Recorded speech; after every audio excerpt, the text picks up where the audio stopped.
All right, well, welcome everybody. So nice to have you here on this wonderful day.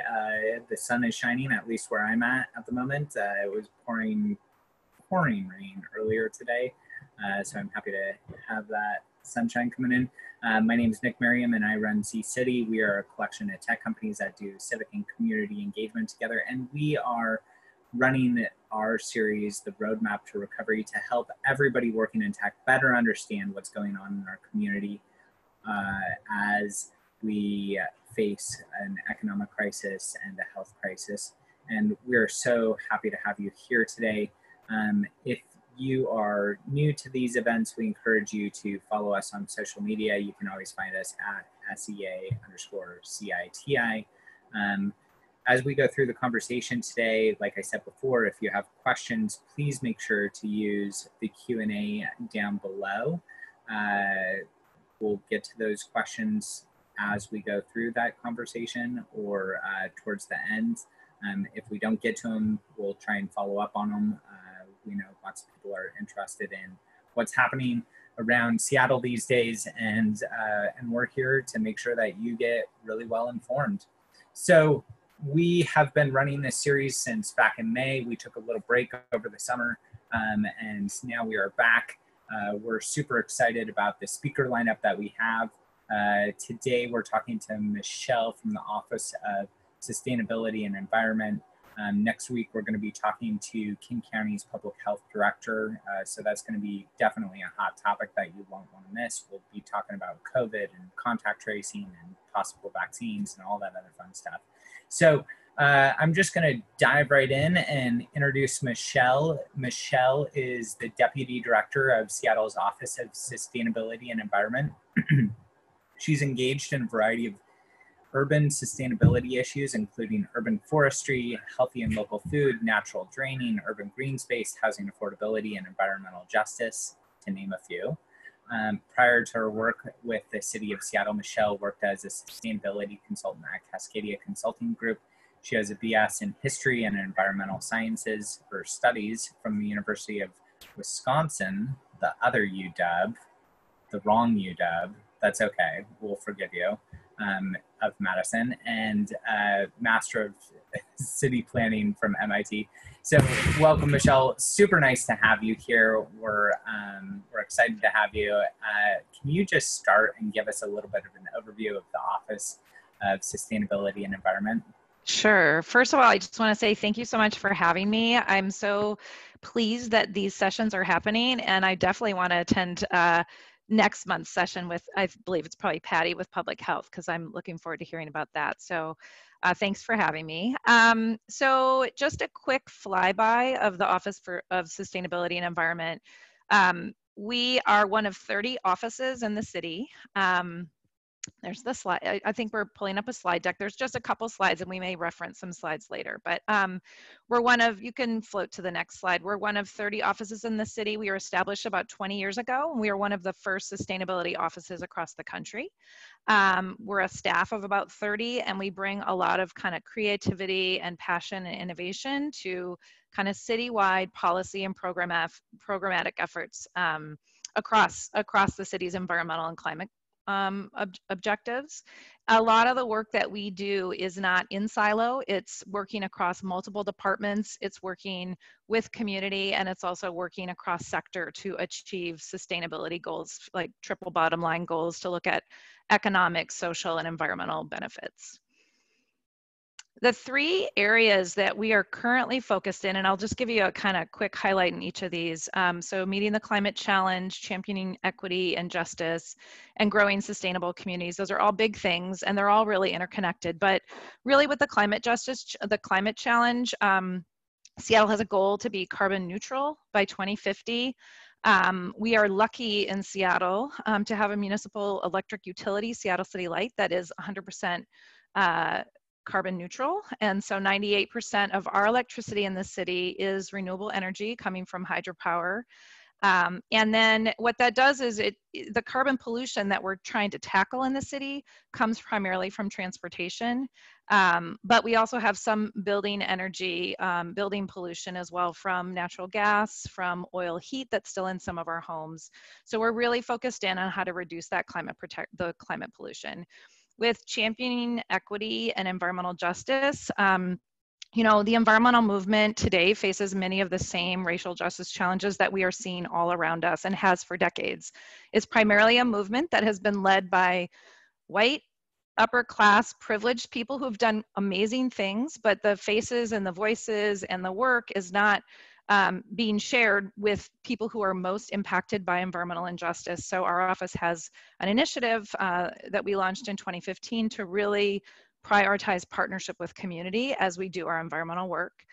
And then last but not least is growing sustainable communities. And growing sustainable communities is so many things, but our office is primarily focused on our food system work and our urban forestry work. So we do a lot of citywide organizing across multiple departments and with tree advocates to look at how we make sure that the benefits that trees offer our city and our people, like clean air, clean water, cooling as we're getting you know, hotter in the summers with climate change, as well as just the mental health benefits that we've all been seeing, where we just need to get out of, if we've been lucky enough to have shelter, to get out of our shelter and to get into nature and experience nature.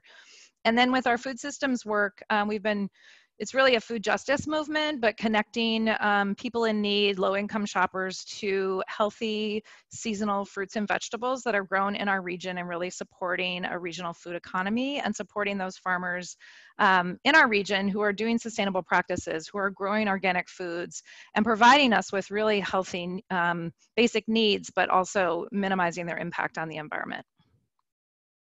So I think we could end with the overview, just so you have a little flavor of the work that we do, and I'm happy to go into any of that during the conversation if that's of interest. So, so you aren't busy at all these days. I mean, that was a hugely extensive list of things that you guys are doing. Yeah. So I think the very first question that I have for you is just, can you talk to us a little bit about OSE's initial response to the pandemic, and like, what does your work look like in response, and how is that evolving as we see sort of the health crisis shifting and the economic crisis in some cases deepening? Can you talk about that for a little bit? Sure, I'd love to. Yeah, when this hit in February, you know, it was a shock to all of us, including all of us in government. And I would say we really went out the gate with like a major just respond relief effort. And we knew that the city had prioritized kind of three basic major needs that we needed to all align around, which is access to food, access to shelter, and support for workers and small businesses. And so our office, and I talked a little bit about the food system work that we've been doing and the FreshBucks program that we launched in 2012. We really looked at, in terms of these basic needs that we know community is in dire need of immediately, how do we leverage the work that we're doing and quickly respond? And so we looked at the partnerships and the infrastructure that we built with our FreshBucks voucher, which is essentially price incentives and vouchers that go out to folks using federal benefits or qualify low-income folks across the city. And it really helps them buy at farmers markets and at neighborhood grocers and grocery stores fresh fruits and vegetables. It essentially makes the difference of that price. Those vegetables and fruits and seasonal things can be more expensive than just canned food and frozen food. So what we did is we said, we have this benefit that we should be really looking at, how do we shift this benefit for this particular need immediately? And we realized that the benefit itself was not what people needed. And we heard this from community as well. We wanted people to eat fruits and vegetables, but actually in a crisis like this, we want people to eat anything. And so, and some of that might mean heavy proteins, and some of that might mean different types of food. And so what we did is we started really thinking outside the box and saying, why don't we build on this infrastructure and come up with an emergency grocery voucher? And this is a voucher that could build on our partnership with Safeway stores. It could build on our contract with a mail house that was delivering the FreshBucks vouchers already. It could build on existing 20 contracts with community-based organizations who were already out in the field connecting with communities who are in dire need. And so what we did is all the work that we needed to do, kind of legal review and getting leadership on board, And I'm so proud of this work. We were able to quickly, it was March 20th when we dropped the first voucher. So this is like less than a month really of when this pandemic hit, that we were able to get vouchers in people's mailboxes that they could immediately take to a store. And that first voucher was a $400 voucher for the month to buy food. And we even allowed things like diapers and things that we knew were in critical need for some of the families. And so the last thing I'll say about that, that was an initial $5 million investment. And you know, we got a lot of calls from different cities across the country, like, how did you do this? And we explained some of the infrastructure, but I'm really pleased today to say that it's projected that that benefit is now going to be a total of $26 million that will reach 13,000 families in the city by the first quarter of next year, with an average of $2,000 of food support over the 7 months. Can I just pick up on the food piece really quickly? You know, I think it might come as a shock for many folks on this call that to learn that people in our community are actually food insecure. Like a high number of people are food insecure. Can you just talk about like the breadth of food insecurity and sort of like how that's playing out around the city right now?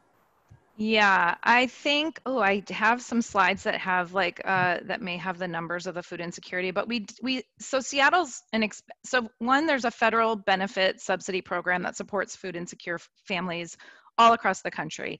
In places like Seattle, where we have very high cost of living, here we have it. Nearly 1,000 residents are experiencing food insecurity, and even folks who are getting federal benefits, those benefits are not meeting the needs of someone living in an expensive city like Seattle today. That was part of why we launched FreshBucks, was like an added local incentive.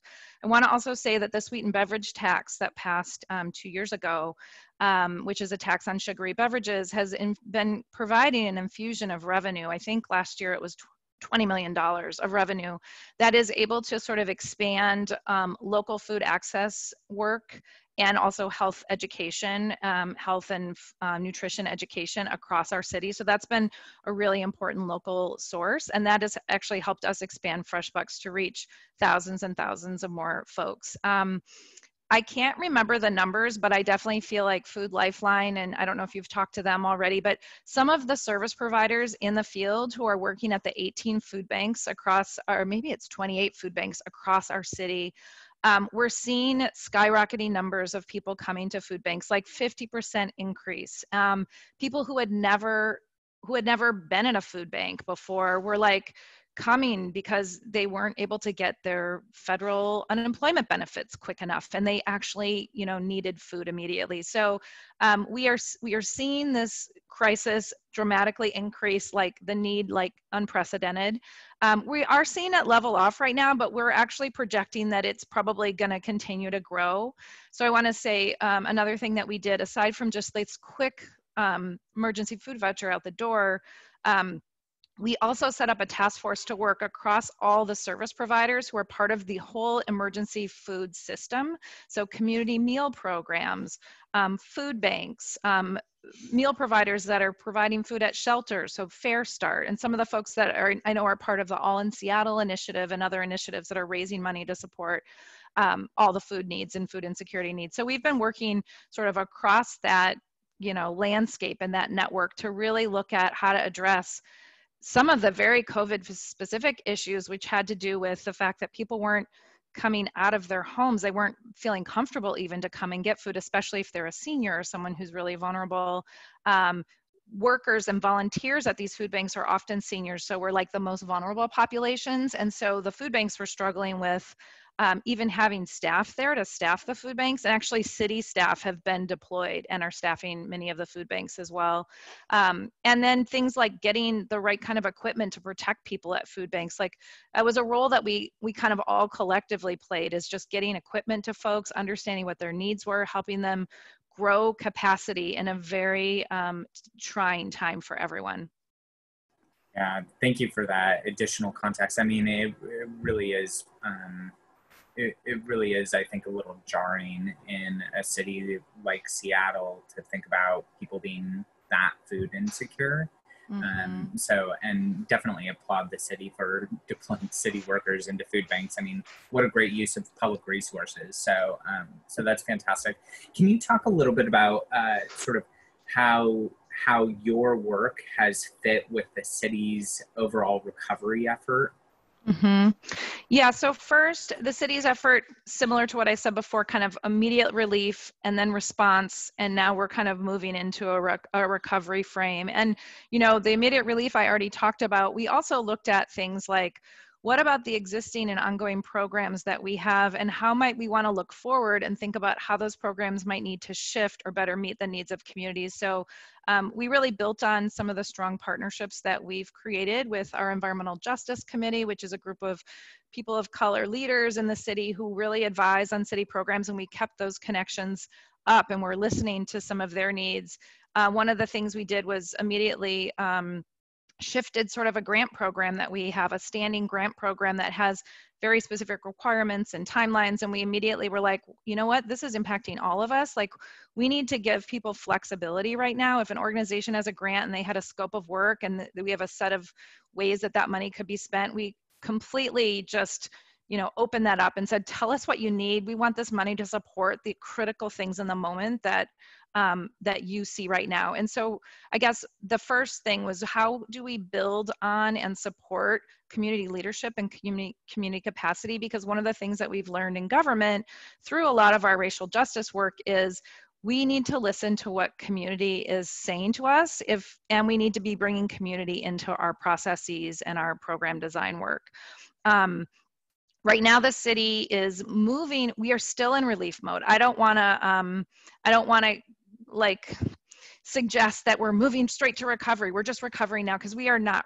We are moving towards recovery. And I think some of the recovery work hopefully will bring some federal dollars and other dollars to, like, infusions of capital that we need. And so a lot of what our office is doing right now is really thinking about the super important work that we've been working on for years, and that it's not that that work is going to stop. It might need to shift, it might need to change, it might need a different timeline, but we still want to lift up deep systems changes and transformations as part of recovery. Because if we're going to be investing money in the future of our city, we want to make smart investments that are investing for our 2050 goals to be carbon neutral. So our office did a lot of innovative work to kind of think about, like, what kinds of recovery strategies do we want to lift up that's really advancing our climate agenda? How do we look at moving away from fossil fuels and maximizing, you know, clean electric heat pumps? Like, how might we want to think about helping people stay in their homes by reducing their energy costs through, you know, retrofits of their homes from dirty oil heat to electric heat pumps that provide cooling in the summer, even as we know that, like, climate change is probably going to be bringing some hotter summers. And thinking about what is the workforce needs around that, and how do we partner with labor to make those shifts. So we are lifting up a lot of our climate justice work as the city. It is, and I guess the other point I want to make is OSE is one of those offices, because we focused on sustainability. Our work has always been interdisciplinary and multi-benefit oriented, and we've always kind of worked outside of silos and been breaking down silos. That's kind of how we all see ourselves, as silo busters. I think recovery is really has been bringing out a lot of innovation across our community, but definitely inside city government. And a lot of us are working in teams. I'm working with people from multiple departments that I'm usually not even working with. And so that kind of idea exchange and creativity and innovation is really spurring kind of long-reaching, system changing ideas about what kinds of investments we want to make in our city. And so I guess that's a piece of how OSE is involved in that, and maybe some of how our practices and our ways that we do work is coming into the citywide process. But we're working hard to infuse kind of climate justice work into recovery as well. Great pieces of information in there. I'm skeptical on federal dollars, given that we just got recognized as an anarchist city, which I think is hilarious, but that's my own personal opinion. So we've got somebody from the audience just asked a very timely question about how this commitment to listening to community and prioritizing what they deem is necessary for changing, and how that will how your office will function in the future, especially when it comes to funding. I feel like I might have missed a word in there. When it comes to funding, you said? Yeah, I mean, I think the gist of the question is based on listening, like how is that shaping how you're thinking about funding issues? Yeah. So, I mean, we know that recovery and climate justice is not free. And so we definitely need to secure city resources and we need to use our city resources in creative, innovative, cross-disciplinary ways. We need to partner with the private sector and look at ways that we can best deploy kind of shared public-private investments. And then hopefully there's state or federal other recovery dollars that are infused into that. But I mean, I think a piece of that is funders and investors want to know that we're investing in, I think there is a movement that you want to be investing in what we're hearing from community on the ground. A lot of the ways that we make investments now in terms of how do we even know what's important to community, the old way to do that was to hire a consultant to do community engagement. And we don't do that now. We actually hire community experts who are connected to people and networks in community that government just doesn't know how to engage in the same way that community leaders can. So I guess I would say we're investing in community capacity to bring community voice into telling us what have they already been telling us and what more do they want to be telling us and how do they want to be engaged in this and what are their needs. An example I'll give is we had our all staff meeting yesterday, our Office of Sustainability staff meeting, and we invited 5 to 6 members of the Environmental Justice Committee to come and share with us research that we've been investing in them to do on the ground. They did some focus groups with community members about what their recovery ideas are, what they would like to see the city invest in, and where do they see, their future, and where would they like to see their future. And so I think that's just one example of how we're using these relationships that we've built to make sure that we're investing in the right things and doing that in partnership with community, but also recognizing and compensating community for expertise and for the things that they can do better than government. Yeah. So I want to shift just a little bit. We're starting to get low on time. Oh, yeah. And one sort of real critical question that I wanted to make sure to ask was about how you guys are thinking about trade-offs in the policies that you're pushing. So obviously this is not business as usual, but business as usual was also important. So yeah. how are you thinking about those trade-offs and what are some of the key trade-offs that you've had to make through this process? So I think nothing that was a focus before has been dropped. It's all super important work still. And as we've had staff redeployed to do different things, there's always been staff still there working on our next leading building performance standard, or the oil heat program that we were hoping to launch, a tax on oil heat to fully fund a conversion of low-income homes to electric heat pumps. And so the work that can continue still continues. The focus on immediate needs and listening to community still continues. I think how we all just have to recognize, and part of that is just helping all of our staff talk about this too, because we're not able to move this policy forward next year like we had planned, it doesn't mean it's not important. It means it's not the right time to put this before council or to ask council or our leaders to tax people for something. And so I think, or to burden a business who's really struggling right now to make an investment in making their building more efficient. I mean, these are things that all need to happen, and we want to continue. How we're thinking about this is continuing to look for how do we incentivize it with existing resources, like Seattle City Light has a lot of in energy efficiency incentives and things that we can harness. And they're also looking for creative ways to serve the need of their customers. And so how we talk to them about, we actually think this is a critical way that you could serve the need. They've actually come up with a few new incentives that really address some of the issues that businesses are facing right now. So I would say, I think it's being looking up and looking out and recognizing kind of the context around us, but not losing sight of the things that we know are important. I mean, the climate crisis is not going away. It's happening, and we need to still be making these investments. So I think it's one, working in partnership with community and labor, especially around things like the oil heat tax, and knowing that, you know, what we did actually with that, it was going to go before council this year. It was going to be in effect, and we just delayed it a year. We proactively said, this isn't the right time. We're going to delay it. We're going to give people a chance to kind of recover, and we're going to bring it back in a year. So I think some of it is just recognizing what's possible, and what kind of additional burden we might be putting people on at this time. So one thing that I just saw, I think it was this morning that I saw it, was that Seattle City Light is considering incentives to get people to buy more electric vehicles instead of or because of fossil fuel combustion yeah, engines. Yeah. Yeah, exactly. Yep. Because of the reduction of bus use and that Yeah. sort of stuff. Well, real quickly, was that you? Did you do that? It sounds like you might have done that. I didn't myself, but I will say we've been spending several years bringing them along to be our partners in electrification, because it's a revenue generation source for them, right? This wasn't their business before, but it will be now in the future. Cool. So final question. We always encourage our folks to get active in the community. What is one great first step that they can take if they're excited about, passionate about, want to engage on local sustainability efforts?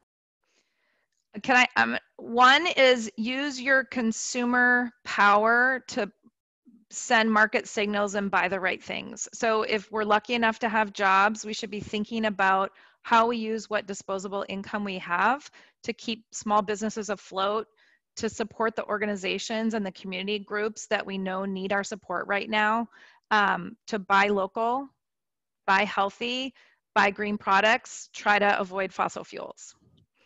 Great list. To aid anybody in that effort, feel free to check out the Intentionalist.